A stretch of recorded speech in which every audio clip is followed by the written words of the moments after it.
Hi friends, ಸಮಸ್ತ ರೈತ ಬಾಂಧವರೆಲ್ಲರಿಗೂ ನಮಸ್ಕಾರಗಳು. ಇವತ್ತಿನ ಕರ್ನಾಟಕ ಮಾರುಕಟ್ಟೆಯ ತೊಗರಿ ರೇಟು ಎಷ್ಟು ನಡೆದಿದೆ? ತುಂಬ ಸ್ನೇಹಿತರು ಚಾನಲನ್ನು ಸಬ್ಸ್ಕ್ರೈಬ್ ಮಾಡದೆ ವಿಡಿಯೋವನ್ನು ನೋಡ್ತಾ ಇದ್ದರೆ ದಯವಿಟ್ಟು ಚಾನಲನ್ನು ಸಬ್ಸ್ಕ್ರೈಬನ್ನು ಮಾಡಿಕೊಳ್ಳಿ, ವಿಡಿಯೋವನ್ನು ಲೈಕ್ ಮಾಡಿ ಮತ್ತು ಶೇರ್ ಮಾಡಿ.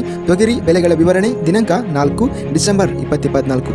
ಕುಷ್ಟಗಿ ಮಾರುಕಟ್ಟೆಯಲ್ಲಿ ಕೆಂಪು ತೊಗರಿ ಇಂದು 2613 ತೊಗರಿ ಚೀಲ ಟೆಂಡರ್ ಆಗಿದೆ. ಕಡಿಮೆ ಬೆಲೆ 9900, ಹೆಚ್ಚಿನ ಬೆಲೆ 10200, ಮಧ್ಯಸ್ಥ ಬೆಲೆ 10000. ರಾಯಚೂರು ಮಾರುಕಟ್ಟೆಯಲ್ಲಿ ಕೆಂಪು ತೊಗರಿ 601 ತೊಗರಿ ಚೀಲ ಟೆಂಡರ್ ಆಗಿದೆ. ಕಡಿಮೆ ಬೆಲೆ 7009, ಹೆಚ್ಚಿನ ಬೆಲೆ 10395, ಮಧ್ಯಸ್ಥ ಬೆಲೆ 9611. ಬಾಗಲಕೋಟೆ ಮಾರುಕಟ್ಟೆಯಲ್ಲಿ ಇಂದು ತೊಗರಿ ಕಡಿಮೆ ಬೆಲೆ 8334, ಹೆಚ್ಚಿನ ಬೆಲೆ 8700, ಮಧ್ಯಸ್ಥ ಬೆಲೆ 8554.